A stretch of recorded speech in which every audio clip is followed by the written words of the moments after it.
mẹ́jọ lálẹ́ tòní. Àròpin tènìyàn. Ẹni bá débẹ̀ ló lè sọ ìròyìn káàbùjúbà lọ́ọ̀rì àfijìnì. Ẹ máa bọ̀ ní hòtẹ́ẹ̀lì Frontier ìdí ìrókò. Ẹ máa bọ̀ bẹ́ẹ̀ ìròyìn káàbùjúbà lọ́ọ̀rì àfijìnì. Hòtẹ́ẹ̀lì Frontier.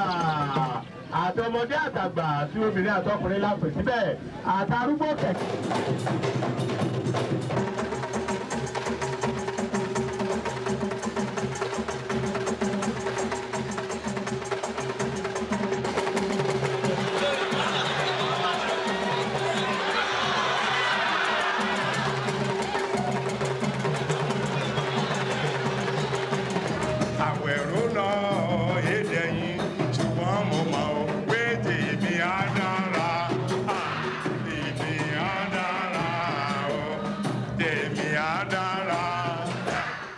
Meet Chief Hubert Ogunde, showman extraordinary, and father, or Baba as we say, of the Nigerian popular traveling theatre.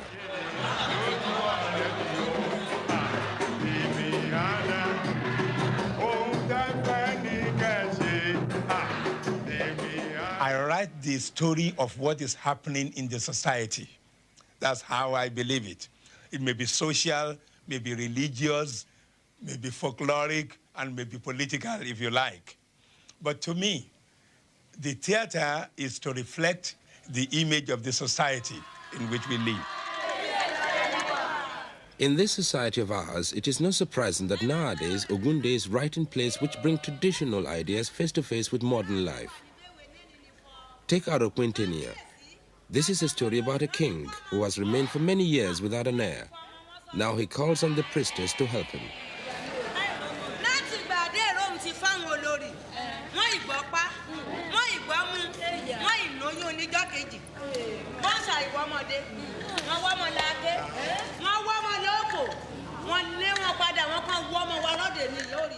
His two senior wives are jealous of the new young wife, the sweet-natured Efutajo, who the king has recently married. Forced to do a servant's work, she is told to fetch water so the more senior wife can take her bath.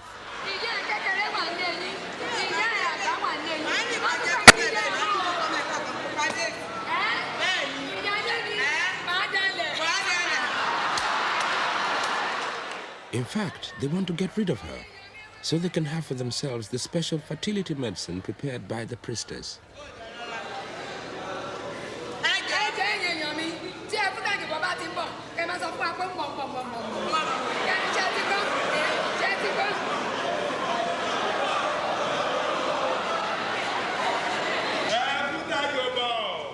Later, the king calls his wives to him.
Their cruel plots to make her lose her baby haven't failed.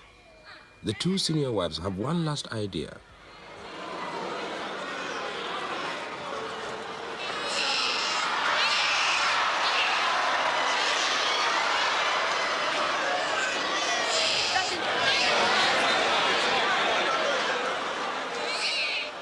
At the moment of birth, the other wives take away her baby and without her realizing it, put something else in its place.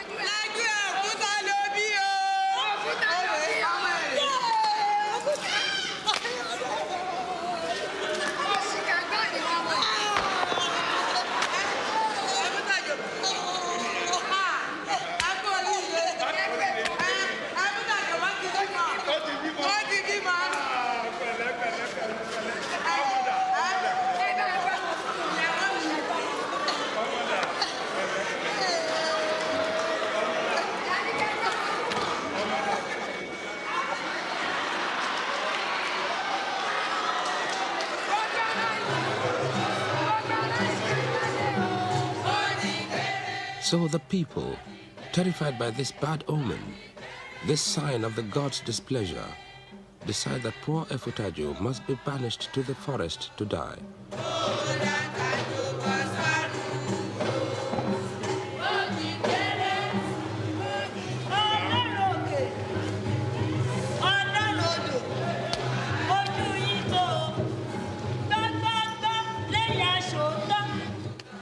It's the familiar folk tales of his people that Ogunde takes into his theatre.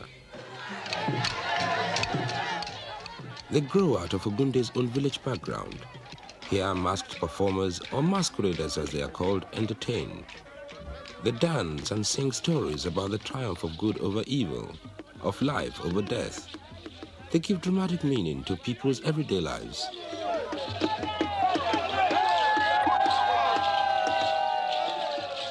Here in the village, everybody joins in. This meant that when Ogunde established his professional traveling theatre, there were certain things people found difficult to accept.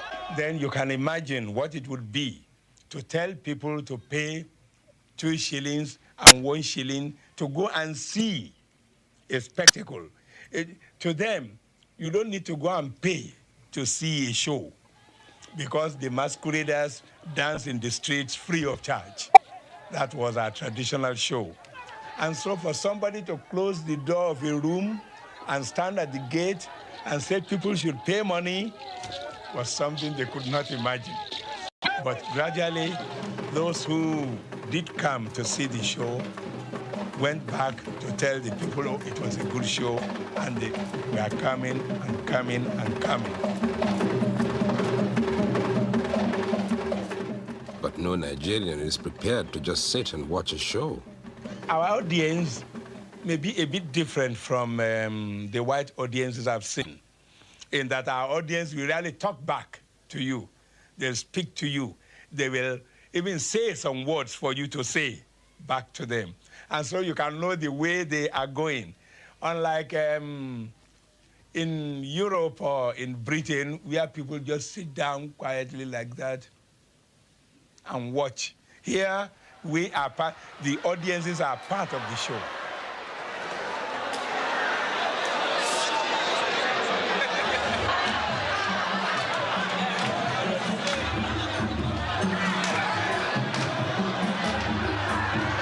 He relates to people. They love him for that. He does identify with them, not only, he doesn't try, he does identify with them. Ogunde's biographer, Mrs. Ebun Clark, lecturer in English at the University of Lagos. And you try riding with Ogunde in his car. It's a very dangerous pastime because all the public is shouting, Ogunde, Ogunde, and he's acknowledging them right, and he's acknowledging them on the left-hand side, and I have to tell him, look at the road, you know. He's popular because he's simple, a man without any pretensions whatsoever. Chief Ogunde is a traditionalist. Unlike most traditional Africans, he has a large family. His inseparable partner in caring for that family is his senior wife, Ibisomi, who takes responsibility for the household and seeing that the other wives, the children, the grandchildren, everyone contributes both to the family's domestic and professional life. For many years, they have lived in a large, comfortable house in the suburb of Lagos, Nigeria's capital.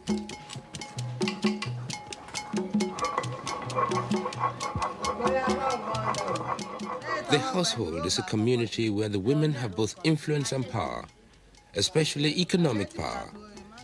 A community with relationships more subtle than the impression given in the press when Ogunde and his theatre visited Britain in 1969.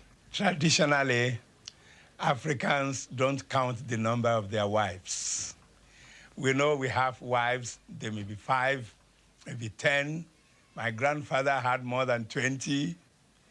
So, but usually it's a secret to the household. But I would just tell you that there are more than 10. That's what I would tell you. And children too, it's even forbidden to count. Yeah, it's here, you are not allowed, by tradition, to say, I have 4 children, or I have 15 children. or I have 20 children. You just say, I have children. It works better than the white man's arrangement because here it's a community. This house, for instance, is a community. I'm the head. These are the women. These are the children. We all have everything in common. The work I do is the work that they do too. And so when you have many hands working, many hearts devoted towards one particular goal, you know, it's much better. Two heads are better than one, they say. And so I think when there are many hearts and heads wishing something to be good, I think it would be better than only one man thinking about it. And in this community, there are some petty jealousies, but they are not as pronounced as to damage anything. If there's a quarrel now, it is settled. And people live together like brothers and sisters. It's a thing that I think I like very much. This is our life. Ibisami, or Madame as she is called, apart from being his senior wife, is his most important frontline actress. In fact, most of his wives and daughters act or help in the management of the company. Keeping it in the family makes good business sense for Ogunde. It's not possible to make an audition for a wife before you marry her anyway. And so you cannot say, I want to marry you, come, I do an audition for you. No. I marry my wives before ever they come into the theater, before I bring them onto the stage. But I know, usually, I don't marry any woman in Lagos. The conventional idea is that the Lagos woman is fast and sophisticated, a go-go girl, as we say.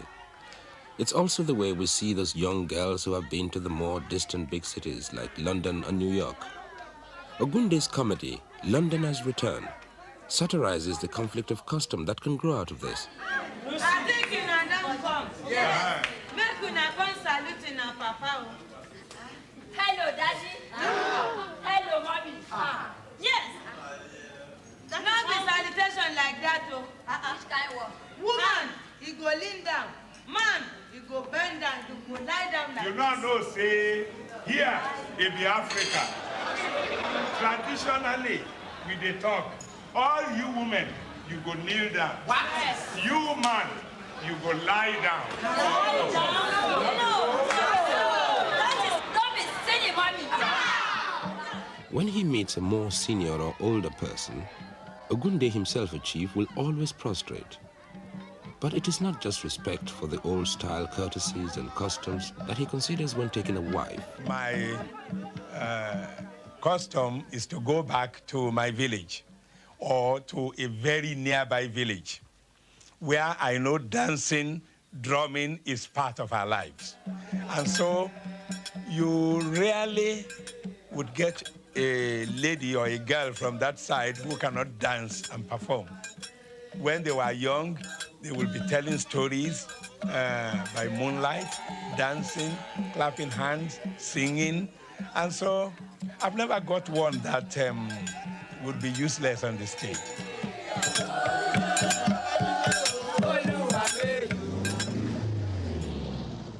Ogunde was born in the village of Ososa, near Ijebode in the Yoruba-speaking western part of Nigeria.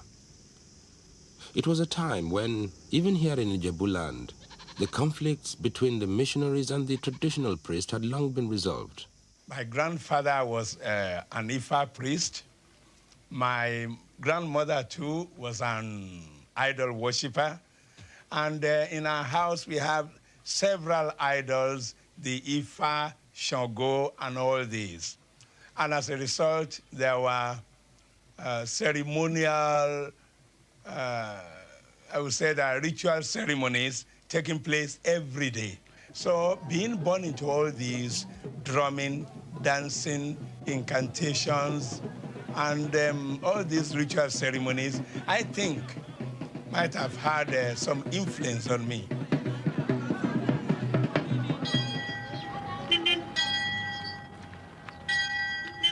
My father was a Baptist missionary. In fact, he became a pastor. He was a churchman, an organist, and a good disciplinarian. And so I think I might have been influenced by both.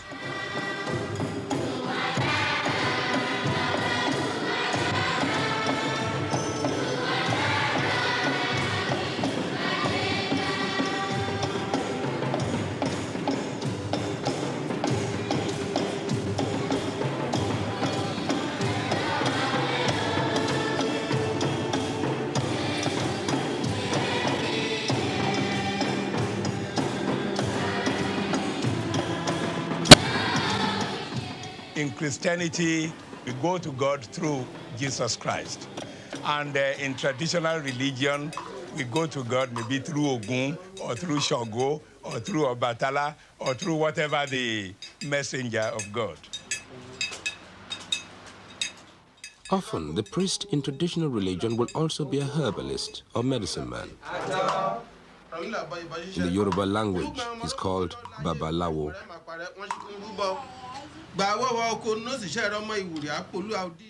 Babalawo divines. It's an oracle. They have a system of divination. I would say a Babalawo predicting is just like the astrologer casting his horoscope.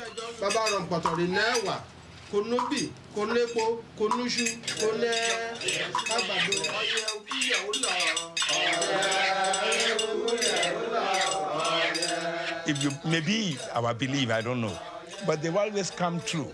If it is not true, it couldn't have been in our life for so long. People could have got fed up and say, well, Babalawos are not speaking the truth, so we don't go there.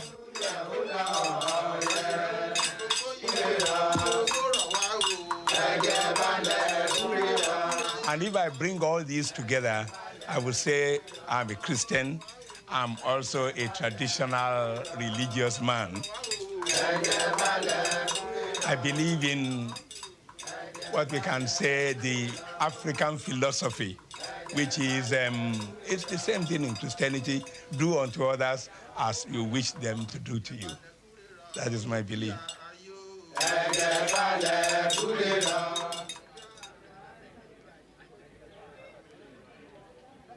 Here, 62 years ago, I was born.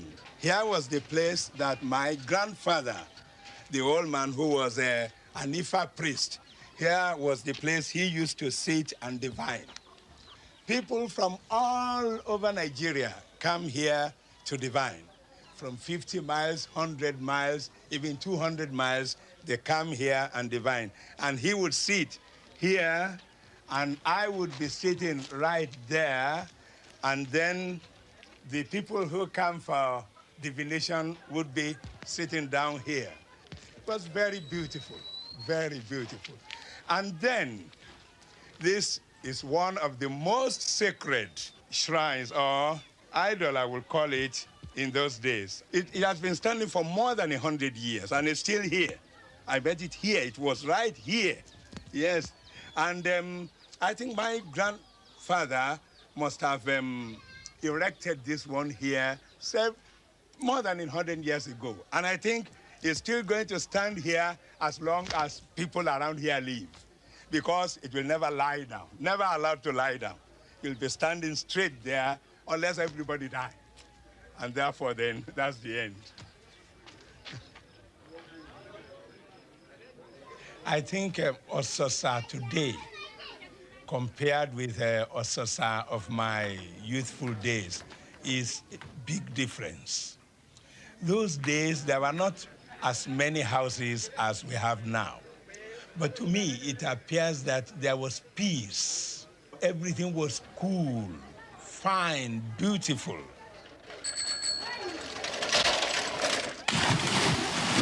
But now, nobody cares. Now, everybody in a hurry. Money.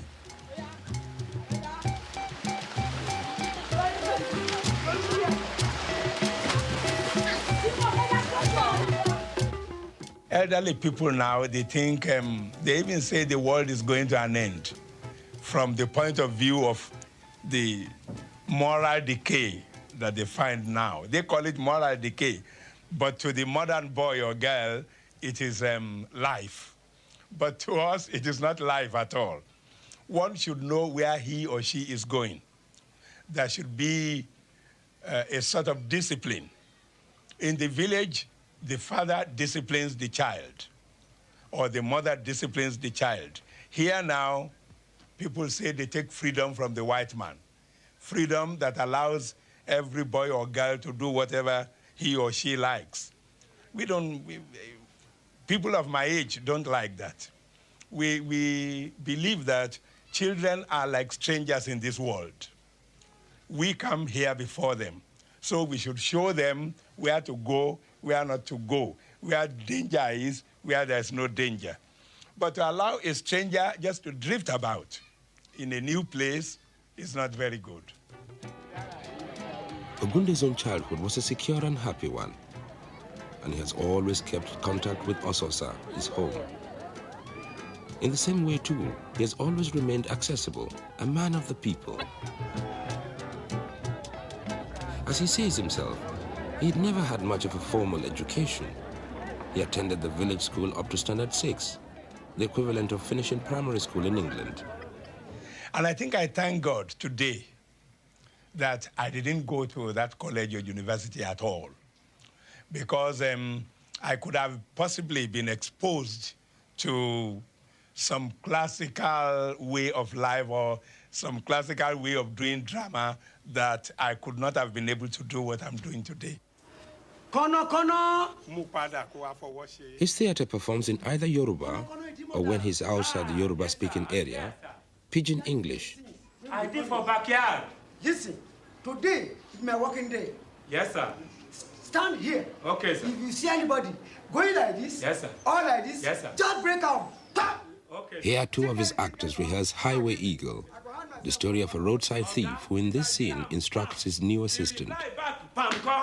Then you go show him say you be man. You go be a blow. Oga, if I get a blow, bah, he say reply me, bam, waiting I go do. Then you go tell him say you be proper thief. Then you go come and give him double blow. Yeah. Okay.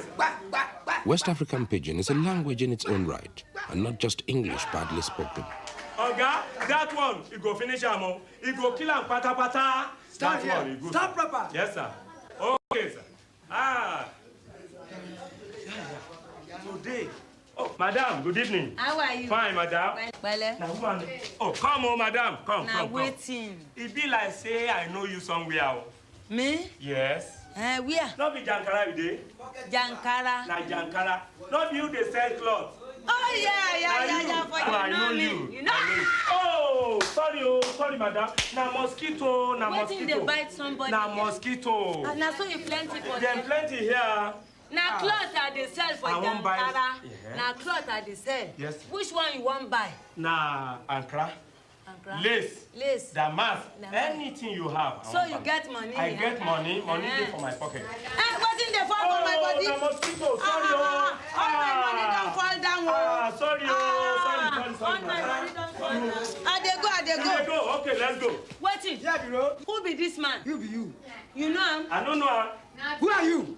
The tennis of this place, bro. This place be your house? Go back. Rehearsal of the police station scene in Highway Eagle. Why? Look at you. Look Policemen where- often turn up in Ogunde's plays, not least because, after being a teacher for a short period, Ogunde became a policeman himself. I joined the police force by accident. I was on holidays from Ijebu, and I went to Ibadan. Then I was just going on the streets one day, and I saw a crowd of people. Many people were standing. Oh, I inquired, what were they doing there? They said policemen were being recruited. Oh, then I said, policemen? I like it. Then I joined the queue. Again. Go back again. About 10 minutes later, the superintendent of police came out and said, line up. And we lined up. We were about over 400 of us on Look at parade. lot. And so Come on, the take it, superintendent came round looked round, and then picked 40 of us out of 400. Then we sat to an examination, and 4 of us were selected. That was how I joined the police force. While in the police, Ogunde started to write religious operas and plays for various churches. He became much in demand, and in 1945 decided to turn professional. The whole money I got when I was starting was £9. That was my saving for 8 years in the police force. So out of these £9, I bought raffia, bought drums, bought a small bicycle for £1.10 and some costumes, and I started. He put out an advert in the press asking for 30 charming ladies as actresses. 30. Can you imagine a new theater asking for 30 women? And he got no response whatsoever. Then I put in another advertisement, wanted 30 lady clerks as workers, Ogunde, what was it then, African Music Research Party. And then the response was tremendous. Many people came, many girls came, even boys came. When they arrived for interviews, he then told them that he wanted them for, as actresses, so that most of them ran away. And some were removed by irate parents who didn't want their girls appearing on the stage and being considered as prostitutes, which they were in those days, not so much now.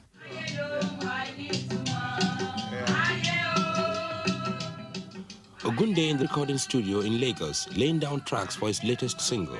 The tenor drum. The tenor drum. Just a bit, yeah, louder, yeah.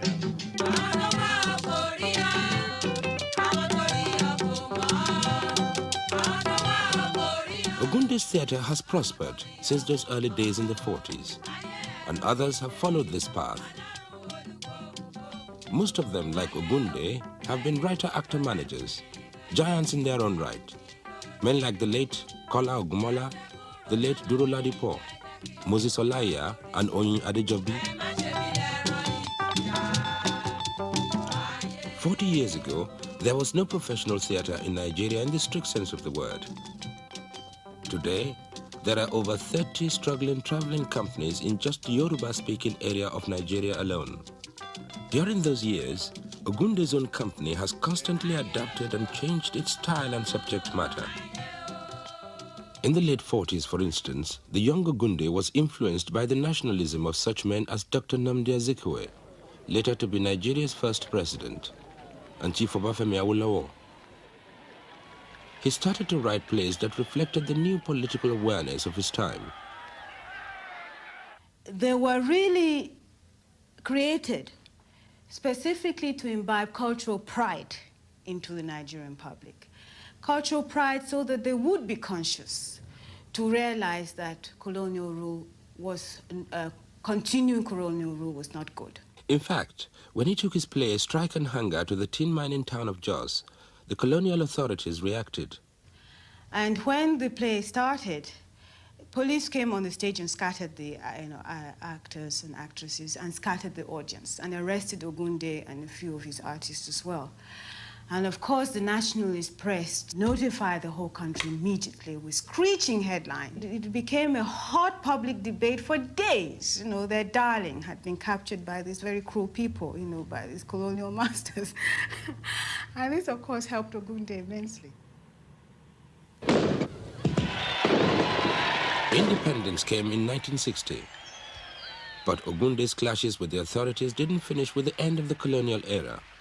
He continued to be critical of the new African rulers.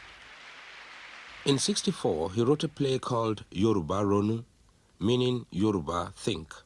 Although set in ancient times, it was in fact a bitter comment on the then current struggle between two Nigerian politicians competing for power, Chief Obafemi Awolowo and his protege, Chief S.L. Akitola. They invited him to write a play for the inauguration of the cultural arm of their party, and he agreed. And when he put on the play, they thought he was going to show a nice cultural show on Yoruba custom, and he started attacking them. It's stories of a king who, leaving his vice-regent temporarily in charge of his court, travels throughout his kingdom. But the vice-regent, having been given power, has no intention of giving it up. The king is taken captive, and corruption and poverty come to his land. His bewildered subjects are left to suffer. Eventually, the gods intervene, and the king is restored to his rightful place. The prime premier and the ministers realized that he was attacking them, and they all got up and walked out. And he continued with the play, and it was immensely enjoyed by the public and the audience. And a few days later, he was banned. This time, he did not go to press. It was the press that protested on his behalf. This banning order lasted right up to Nigeria's first military coup 2 years later. But before then, in the 50s, Ogunde had developed what was later to be called his concert party style. Again, he was responding to the people's changing mood. They wanted a theater that concentrated a lot on jazz and Western variety, shows. And he had been doing this in Ghana, having his women playing the saxophone and dressed in grass skirt and big hats and really shaking their figure. It was a theater that really oozed with sex appeal, which was not so in his theater of the 40s.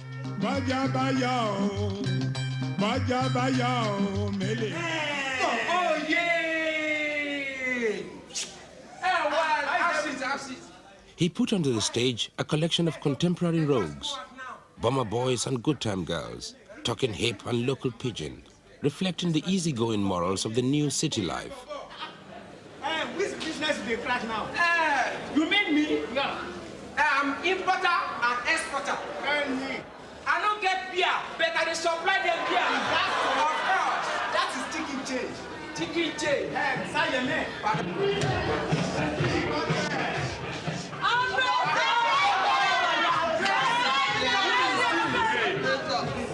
And they warn you. And they warn you. All these natives like this, where you they do. I warn you, say you know good. Will you go out? Huh? Will you go out? Go out. Push him out.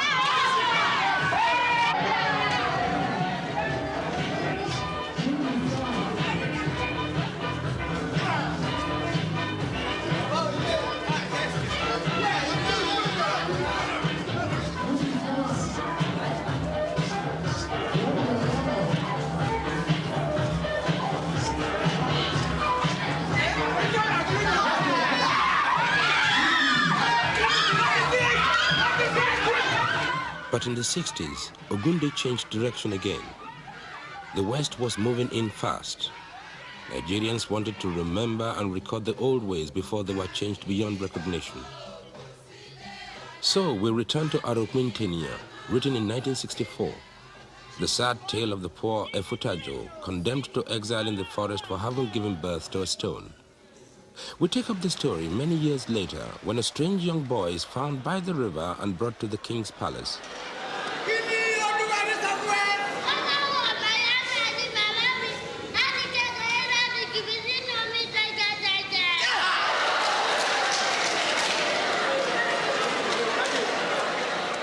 Already, he has told them that his name is Uriadeki Igbe, meaning in Yoruba, the one born to be king.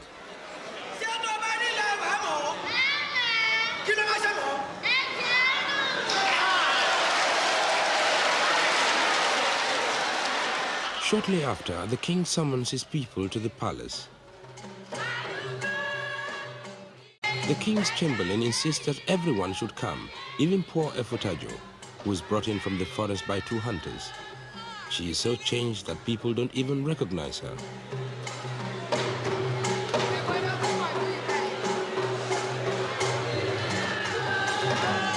The old priestess explains the king's plan.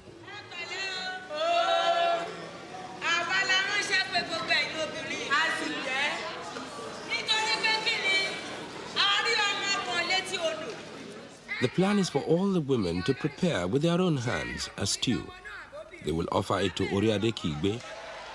It is hoped that through this, he will come to know his proper mother.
Eventually, it seems Oriadeki Igbe has been shown everyone. The priestess asks him to take just one final look.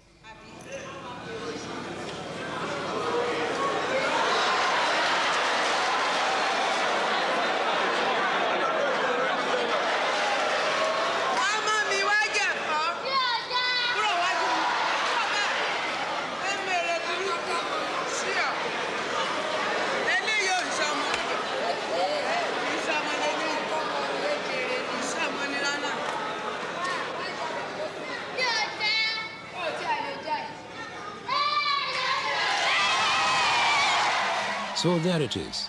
The righteous have come out on top. The wicked are to be punished.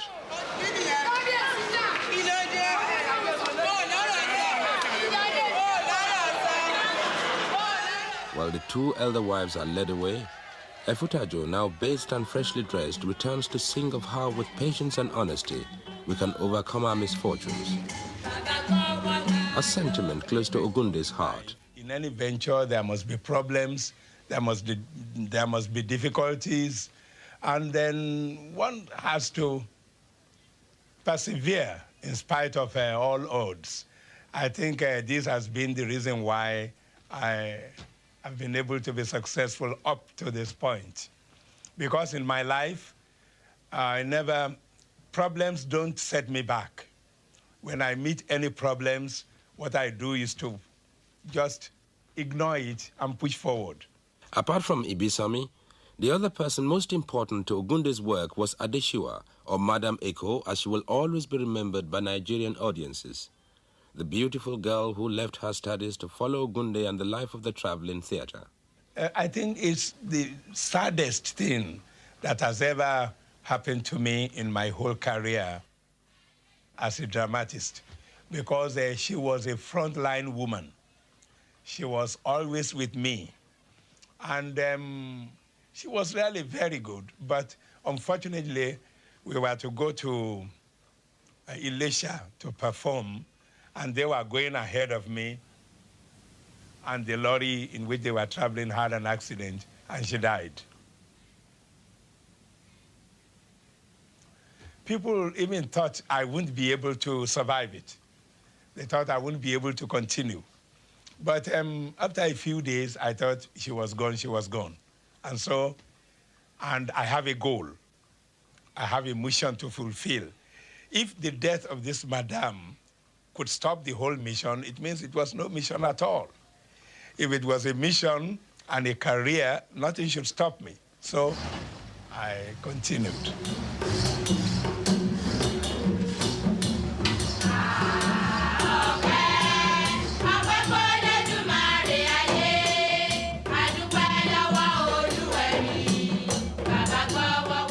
Today, in spite of his success and national popularity, Ogunde's theatre still operates as it's always done. It's never had a subsidy or government grant. It survived, as indeed do all the other traveling companies, on its simple ability to pull a crowd.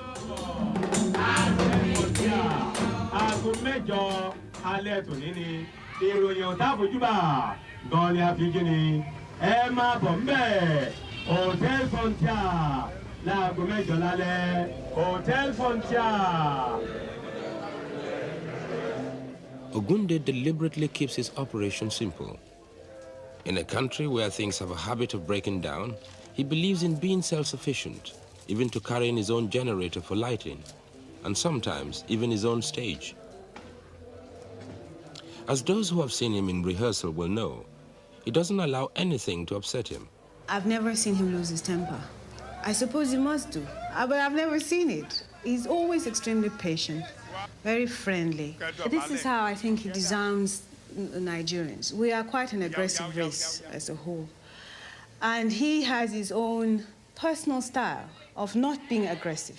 And even during the pressure of rehearsals, he's still extremely calm and relaxed. But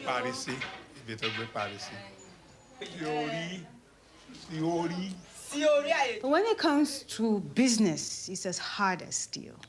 I think, in my own opinion, a good artist is not a good businessman. I think both don't go together. If you're an artist, you can't be a good businessman. A businessman has to go this way. An artist goes straight. And so I cannot call myself a good businessman. He's a very, very good businessman, a shrewd one. He's a good Ijebu man. All Ijebu men are known to be good businessmen. And he shows this in his dealing with customers, like the National Theatre. The National Theatre was the venue for Ogunde's first feature film, the recently made Aye. After it had been running a fortnight, Ogunde had a disagreement with the management on his percentage of the take. So he went into the projection box and removed his film. As a result, there was a riot in the theatre. He always insists on controlling his box office. He will not allow any outsiders to do so. And he then will hand the management cut to them, not the other way around. But Dagri, the old coastal trading port and one-time slave market, where tonight Ogunde is showing Aye in the local open-air cinema. Ogunde doesn't sit down at home and say, the theatre halls are managing my films very well. He's too aware of Nigerian management to leave his management of his art to anybody but himself. He takes complete control. My film is in 35mm, and so I bought a portable projector. So when I was traveling abroad, I took two of my wives with me, and they learned how to operate the projector. So when I came back, going to show a film somewhere, maybe at the cinema house or in a school hall or even in a town hall, then my wife will be there, my daughter will be there. They set up the projector, and the senior wives stand at the gate, collect gate fees, and people go in and we exhibit. By that, I've been able to avoid the cheating by the cinema houses. And this isn't small money we are talking about. Oil-rich Nigeria has its own inflation, and a cinema seat costs about £2. But the Ogunde organization expects a return from other sources too. The family is there in force. Apart from managing the sale of soft drinks and refreshments, there are also Ogunde's latest recordings.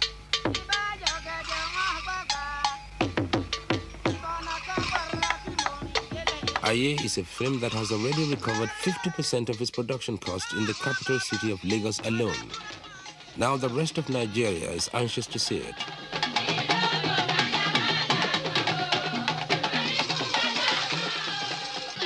In a country of 90 million people, Ogunde has every reason to feel confident of its success.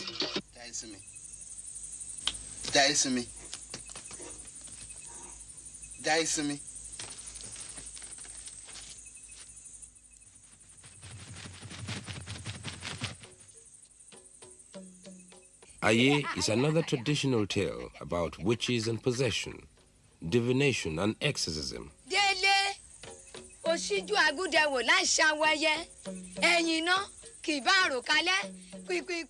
I think my stories are for my people, and my films too are for my people mainly. Then if anybody wants to see it abroad, then I can export to them.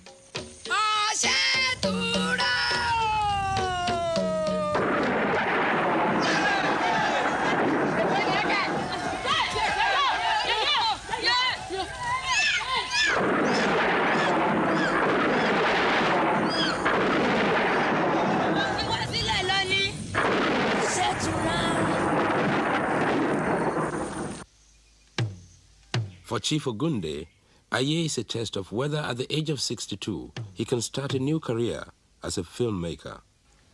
The traditional African belief is that when you are to do something, when you have a mission to fulfill in this world, and you are the real man sent to fulfill this mission, your assistance will be provided to by Providence. We Africans say, when you meet a wife and you marry her and you live long and there was no problem, or there were problems, you are able to solve them, we think everything has been prearranged by God.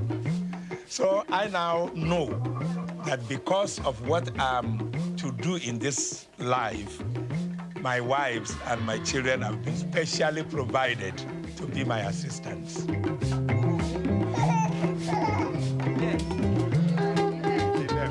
He's also very conscious, he's also very caring about his society and about his country. And he feels that even if Nigeria is fast changing in its mood and in its tastes, that he can still be the spokesman for his people.